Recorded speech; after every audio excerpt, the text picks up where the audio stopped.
Second Wake Up Wednesday. I'm very excited to have Tara Healey here. She is from Harvard Pilgrim Healthcare, and she founded and directs the Mind the Moment Mindfulness program.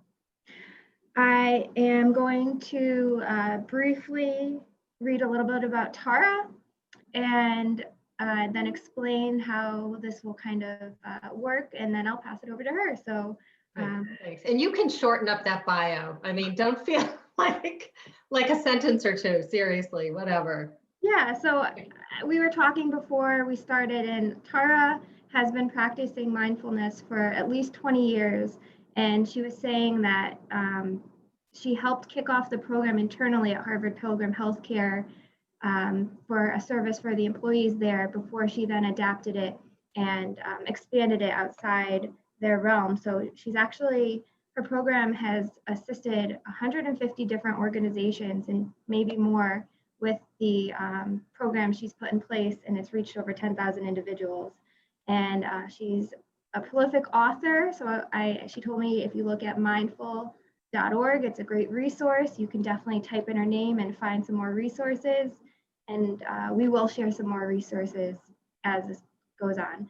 But I'm very excited to have Tara here. She's going to speak for roughly 20 minutes, and then we're going to have some conversation, break into smaller groups, and then come back to the larger group and hopefully do that to get to talk a bit about the subject and talk with each other, and then you'll have the rest of your day. So without further ado, Tara Healey. Okay, thanks so much. Yeah, just to add a little bit to what Kate said. So I offered a mindfulness program at Harvard Pilgrim back in 2006. So it was kind of before mindfulness hit the popular culture. And I did that for about 3 years, and we were organizationally in sort of a challenging time. So that was one of the tools we were offering employees. I worked in HR as an OD consultant at that point, but that was one of the tools that we were offering employees to kind of manage stress and deal with some of the uncertainty that was going on. But fortunately for me, what started to happen around 2007, 2008 is the science started to legitimize the practice, which is why it's become so popular. At least I think it's one of the reasons that it's become so popular is because the science, many neuroscientists with very impressive backgrounds started studying the impact of mindfulness on the brain, and then they started publishing it. So it was really, the timing for me, in a way, it was like the perfect storm. But my own personal practice goes back to the 80s, really, when I started to learn about mindfulness meditation. And so I had this quiet practice and would go off and sit meditation retreats at a place in Barre, Massachusetts. And in addition to my professional career, and then those two kind of came together. So that's the short story. So I'm delighted to be with all of you today and to share. We've kind of pivoted our intro to be more relative to what's happening right now. I mean, we have social, racial, political, social unrest in the midst of a pandemic. So, you know, we're in this not unprecedented historically, but for most of us alive today, we have not experienced some of what's happening. And so I think we could actually go ahead. Why don't we start with the PowerPoint?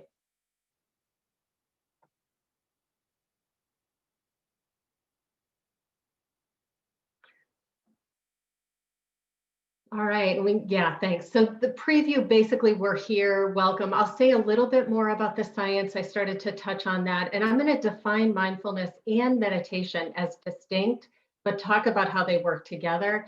We'll do a short practice, and as Kate said, we're going to break into groups. So the second half of our time this morning will be really devoted to Q&A and just conversation.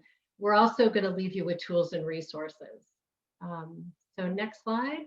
So this is a quote that I heard kind of early on in the pandemic, that we're all weathering the same storm, but in different boats. And it really struck me. I loved it because the circumstances of our individual lives are all very different. So we're not impacted the same. We're impacted differently based on our circumstances. And I think that that's really important. And our circumstances can change. But we are in the same world of uncertainty, but with very different circumstances. So next slide.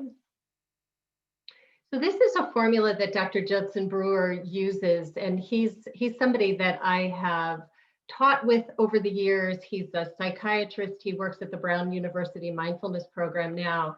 But here's his formula, and it's so relevant for today.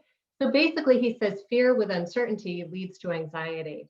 And if you think about it, fear is a really common state of emotion that many of us feel at different points, sometimes heightened, sometimes less. But we are also, this is coupled with not having a lot of answers, right? Like we don't know if there's going to be a vaccine or when there's going to be a vaccine. And I don't have to go through the list, but there's a lot of things we don't know.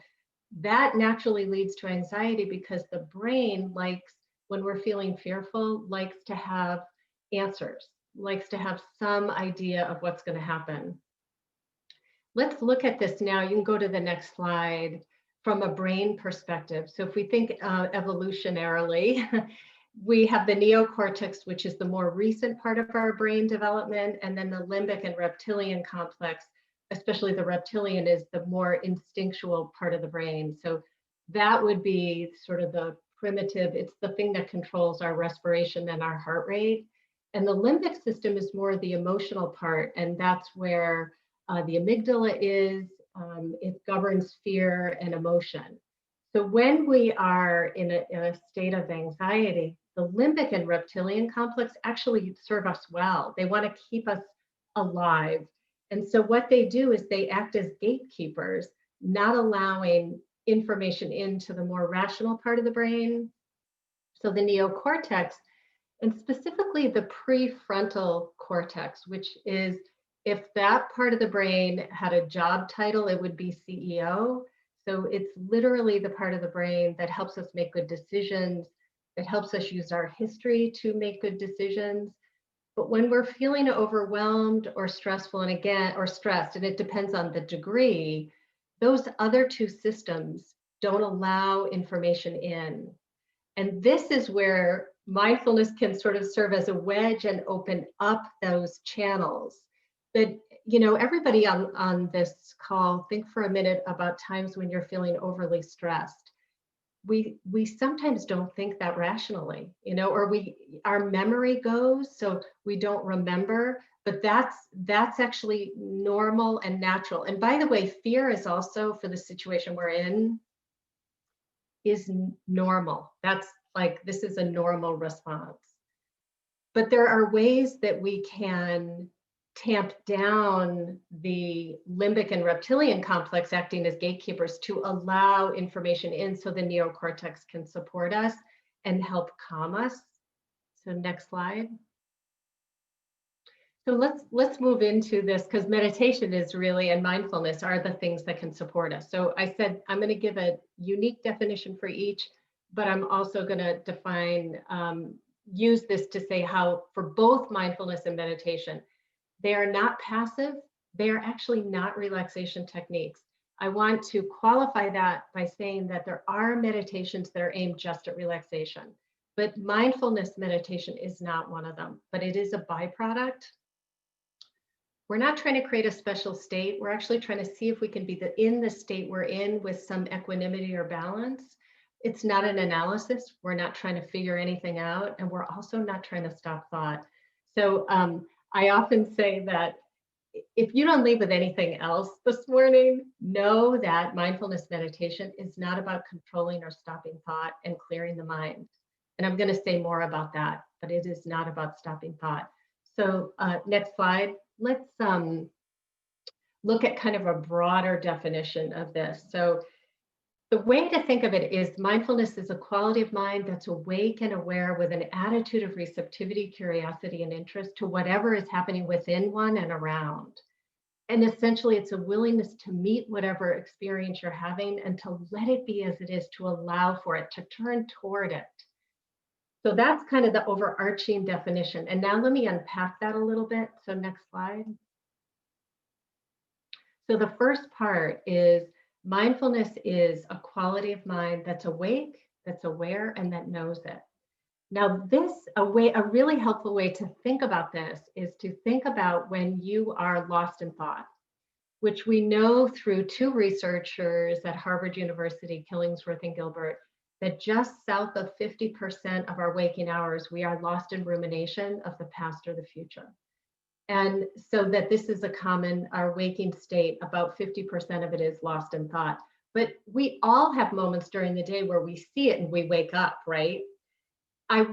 That is a really insignificant moment, because when you wake up from the trance-like state of thought, you are now awake, aware, and you know where your attention is.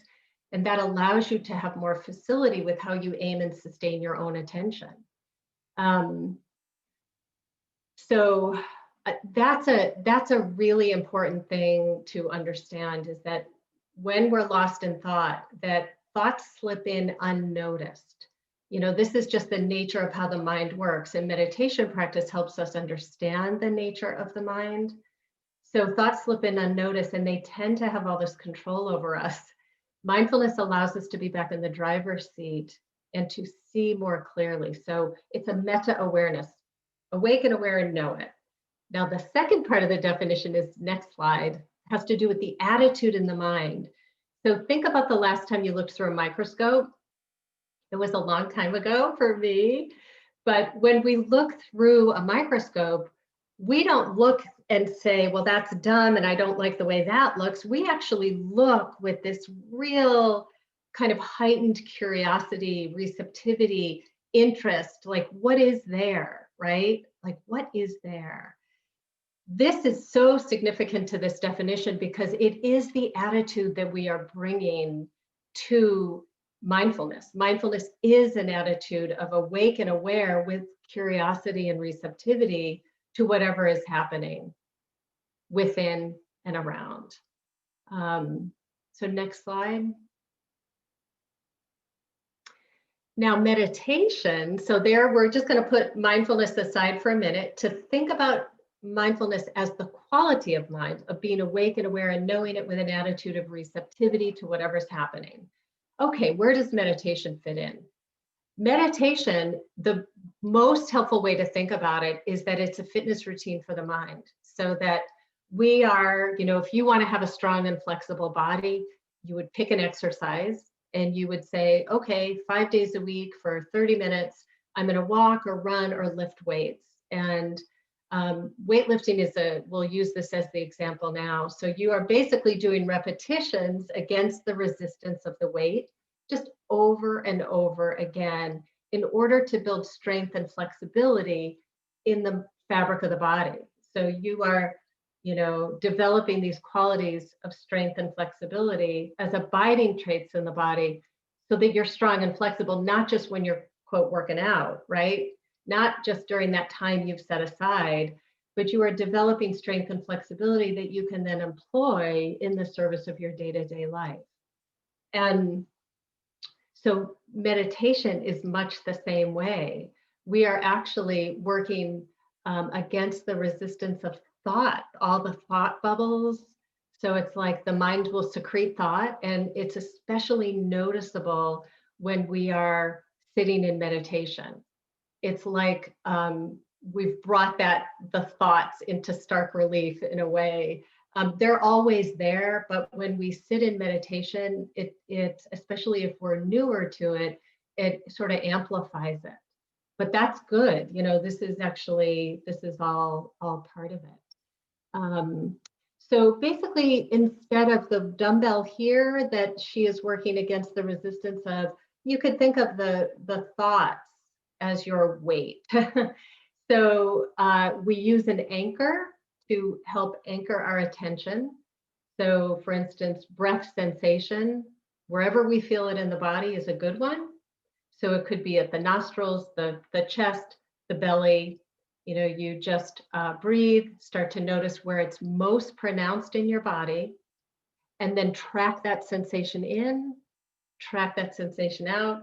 Thoughts come in, you can just make a little soft mental note thinking. That's all you need to do. So what we're just saying is we're not trying to stop that, we're just deciding not to engage it. Because essentially every time we bring the wandering mind back, which we will a whole bunch of times, that's meditation. We are learning through that to calibrate and steady attention.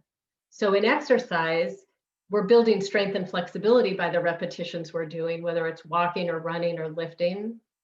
In meditation, we're bringing the wandering mind back over and over again, to calibrate our steady attention. So you could think about, we're calibrating the mind, and here comes mindfulness, seeing clearly, awake and aware. It does its job better if that surface has steadiness.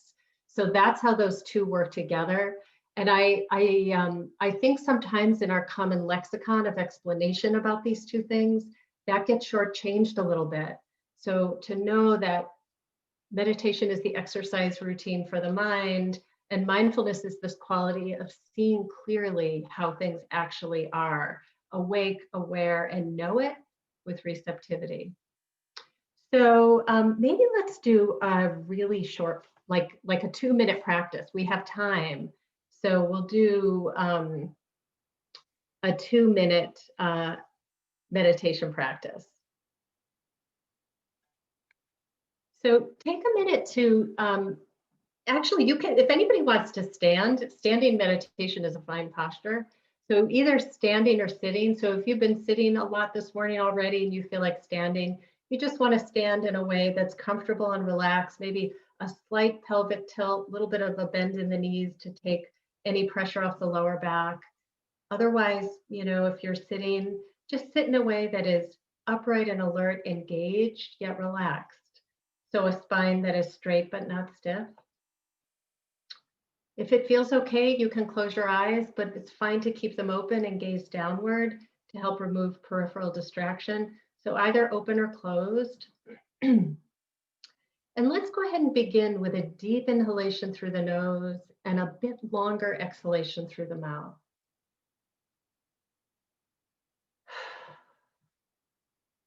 And on your own, do one more.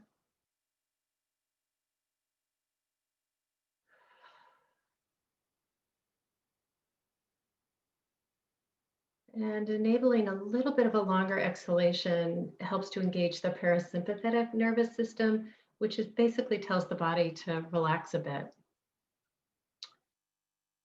And just tune into the body. So notice the points of contact with the back of the body and the surface, those subtle points of connection, the subtle points of pressure. And keeping attention on the whole body, noticing sensations from your activity so far today. So pulsing, vibration, temperature, just see, what are you noticing? So whole body awareness.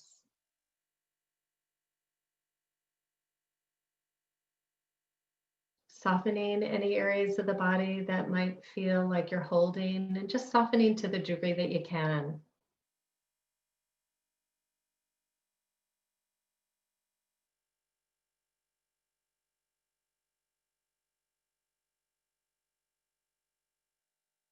And just for a moment, let's open up to sound that there may be happening in the room you're in or outside of the room, with just hearing. So without labeling what's making it, but literally just engaging the sense of hearing.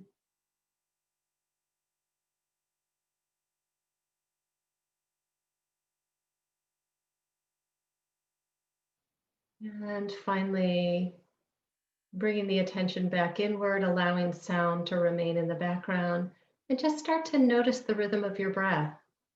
And know that however you're breathing is fine. And your body has the wisdom to regulate itself. So just breathing in and breathing out. Start to notice where that sensation is most prominent for you. Could be kind of whole body breathing in, whole body breathing out. Could be a little more refined around the belly or the chest or the nostrils. So for the next minute, each time the mind wanders, just simply return to that part of the body where you notice breath sensation the strongest. Allow that to serve as an anchor.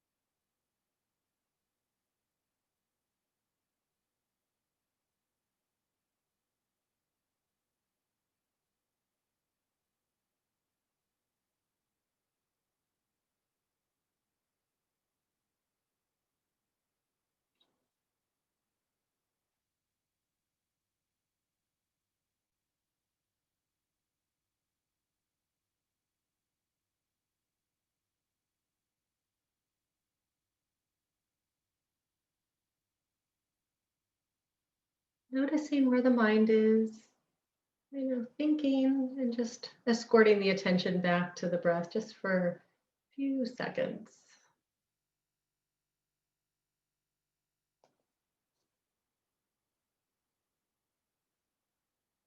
And as you feel ready, allowing the eyes to open if they were closed, or if they were open, just we'll re-engage with each other. Maybe take a minute just to stretch.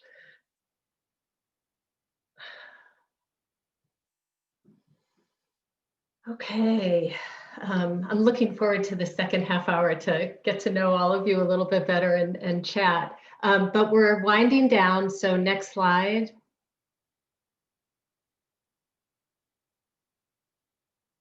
So this just sort of sums up that meditation is the intentional regulation of our attention, and again, helps to steady or calibrate the mind. And this is what helps mindfulness. So I really underscore the value of meditation in that and not only does it help mindfulness to do its job most effectively, but it also naturally helps bring calm and ease just by being less jumbled. So next slide. So this is commonly what happens when we meditate, and just so you can see that this is normal, thoughts are coming and going. I need groceries, back to the breath, planning the next meeting you're about to have, imagining emails piling up, whatever. Oh, you just make a soft mental note of thinking. You can be more specific, you don't have to be, but this is what it is. So next slide. One of the things, hang on one second. This is from my friend Chris Willard, who's really wonderful and does a lot with children and families. But I love this slide because I really realized early on that so often people think that they're doing it wrong, or that there's no way they could be doing it right because the mind's so busy. But you are doing it correctly. Each time you return to your anchor, you're just building concentration. When you focus on your anchor, it helps you detach from that thought stream, where you notice when you notice that the mind is wandering. So that goes back to that definition I gave, where you wake up from the trance-like state of thought, you're awake and aware, and you know it. That's a moment of mindfulness. Are kind to yourself when your mind wanders is building the muscle of compassion. There's no need to be hard on ourselves. This is what meditation is. And when you notice where the mind is wandering, it gives really good insights into habit patterns. So we're actually learning, it's a very deep practice of self-understanding, and that we're learning about our own kind of reactivity and habit patterns of mind. The next slide.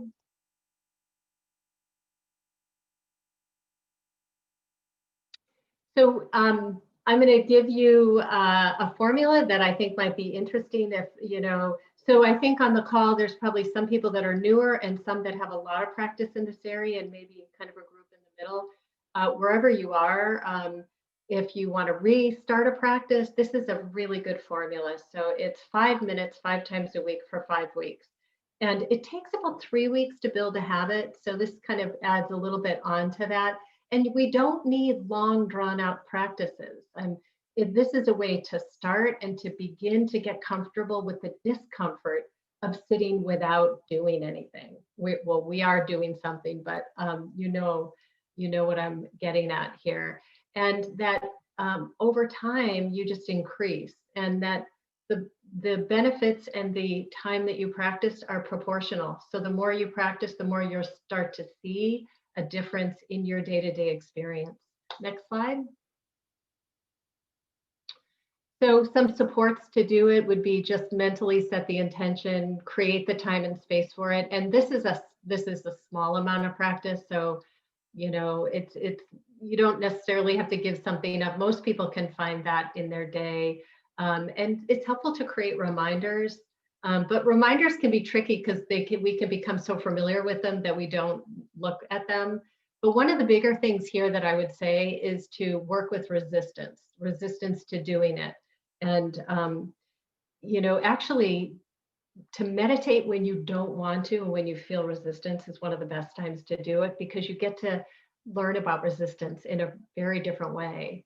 That all of these various mind states, whether it's resistance or fear or anxiety, have a life.